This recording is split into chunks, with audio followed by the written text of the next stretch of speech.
Quase 90% dos policiais e membros das Forças Armadas que são candidatos nessas eleições pertencem a partidos de direita. O coronel da reserva Luiz Fernando fala na entrevista central sobre essa onda de candidaturas militares alinhadas com o conservadorismo. E nossa reportagem mostra que o aumento da violência registrado no último ano tem relação com a flexibilização da posse de armas de fogo e a ideologia armamentista propagada por Jair Bolsonaro. Eu sou Pamela Oliveira e a Central do Brasil está começando.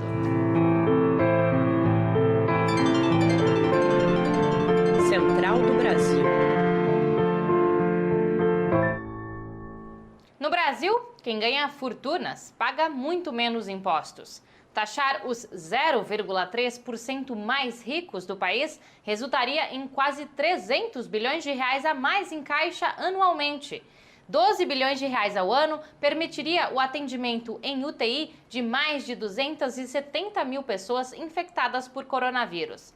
Paulo Gil, do Instituto de Justiça Federal, fala sobre a recém-lançada campanha Tributar os Super Ricos. Embarque imediato.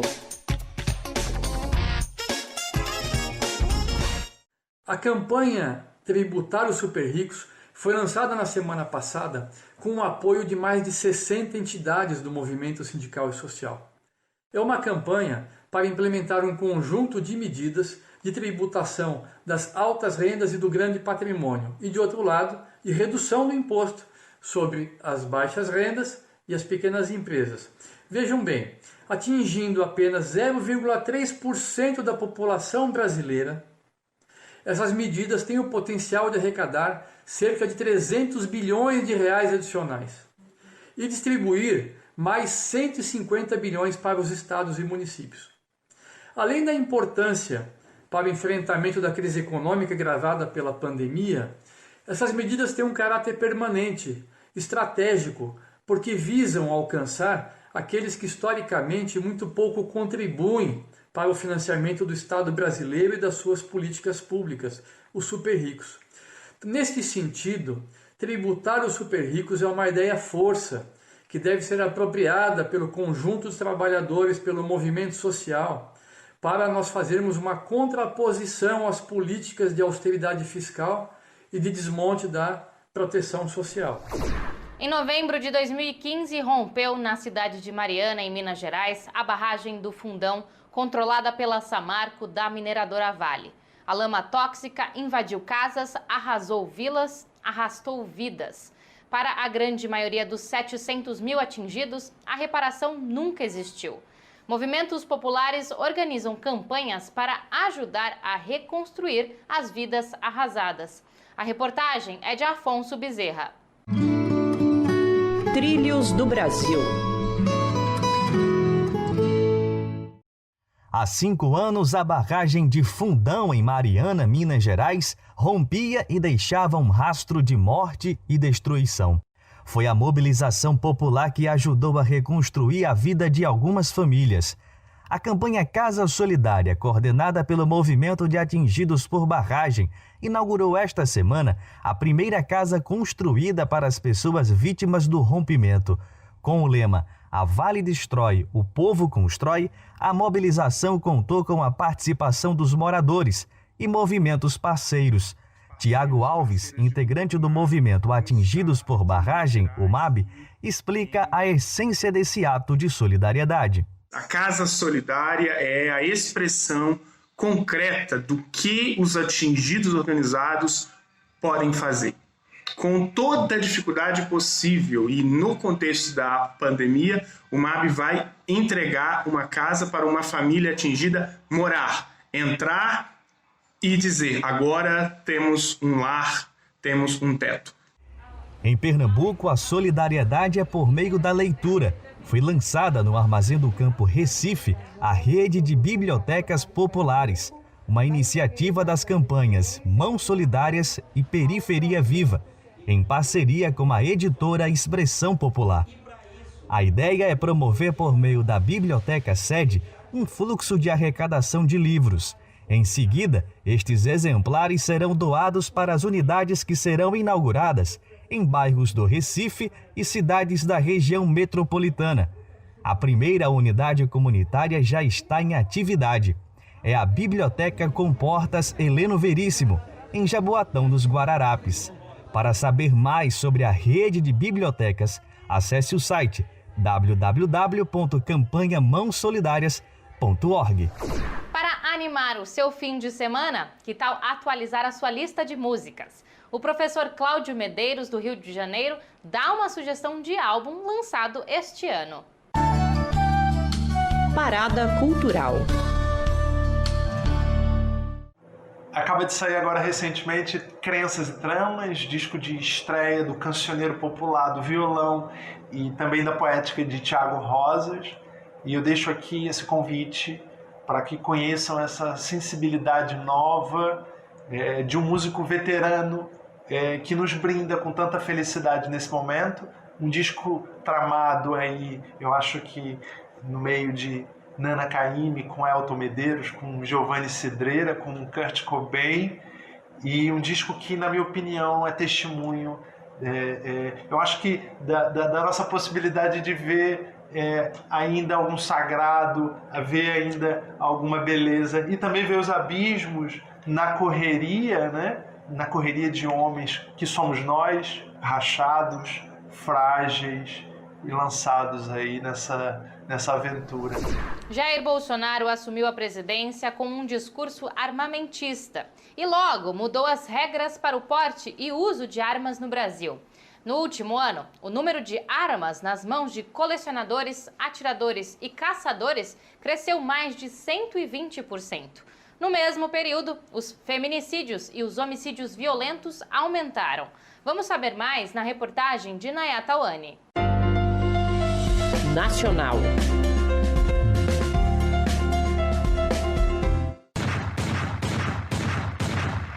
Segundo dados do Anuário Brasileiro de Segurança Pública, divulgado neste ano, os registros de armas de fogo no Brasil aumentaram 120%. Em contrapartida, as apreensões apresentaram queda. De acordo com analistas, as mais de 25 mil mortes violentas registradas neste ano têm influência do crescente acesso a armas de fogo entre os brasileiros, como afirma Ivan Marques, pesquisador do Fórum Brasileiro de Segurança Pública. Isso causa um impacto na violência nacional, isso causa consequências para a segurança pública e pode trazer danos bastante graves para a população brasileira que já sofre com a violência armada há muitos anos. É inegável que a presença da arma de fogo numa sociedade já violenta como a brasileira acaba transformando situações do cotidiano em situações que podem levar até a morte. Este aumento na comercialização de armas tem interferência direta do governo Bolsonaro, que defendeu em campanha eleitoral o armamento dos cidadãos brasileiros e que vem atuando para facilitar o acesso das pessoas a armas de fogo. A mais recente ação autoriza cada indivíduo a registrar até 4 armas. Para o especialista criminal Carlos Gomes, é necessário que o governo dificulte a posse. Uma pessoa que esteja naquele momento emocionalmente nervosa pode vir a sacar sua arma de fogo e cometer uma violência contra o próximo.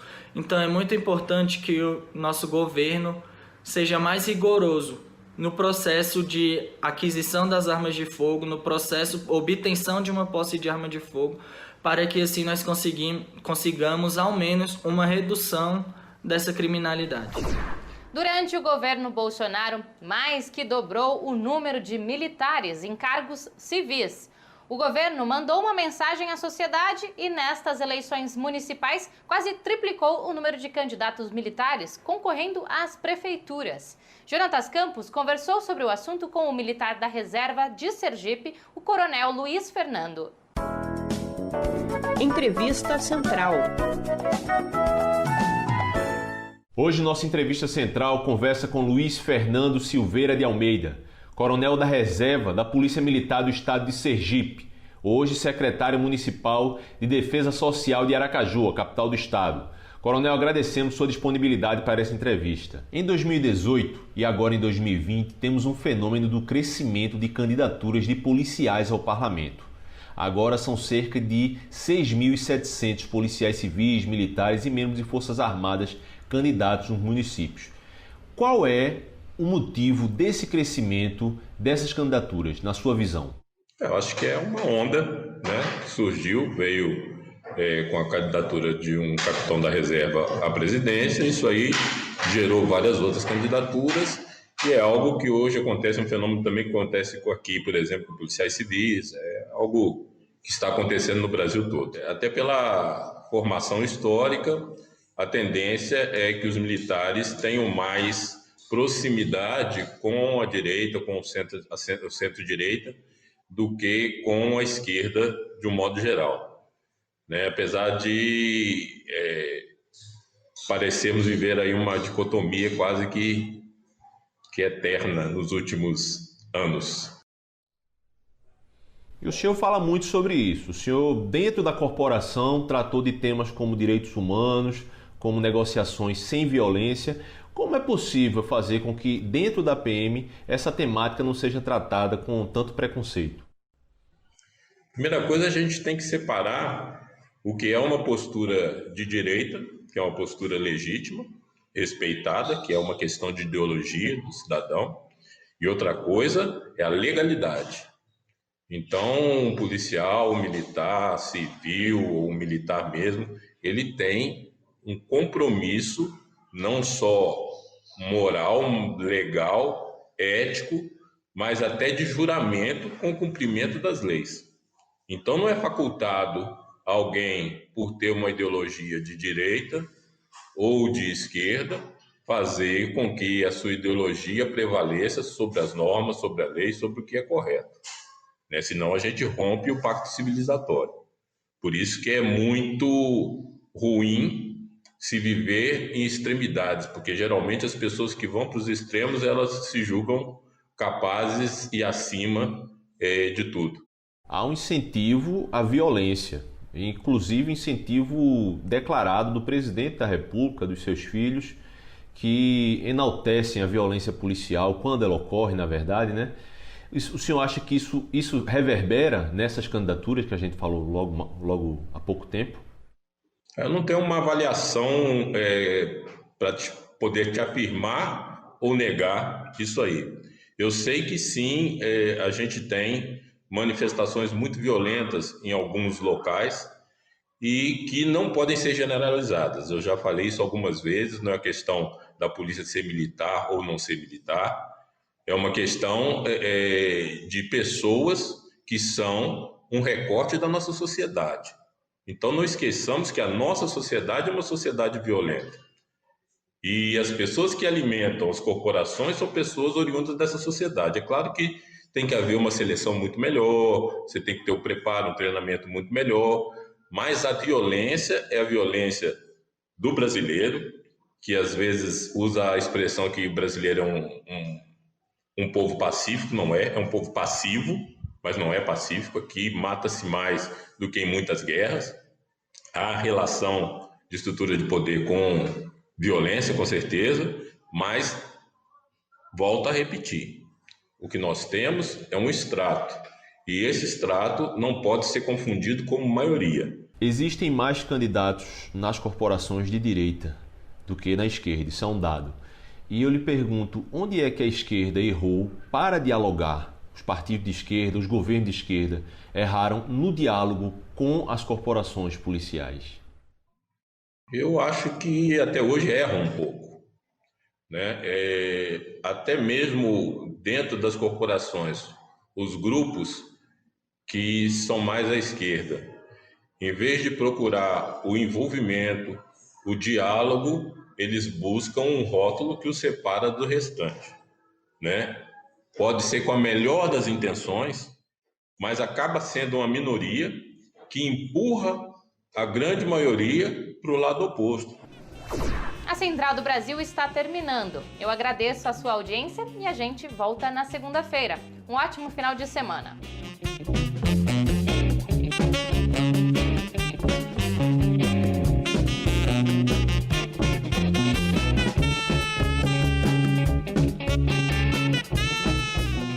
Central do Brasil, a rede de comunicação dos movimentos populares.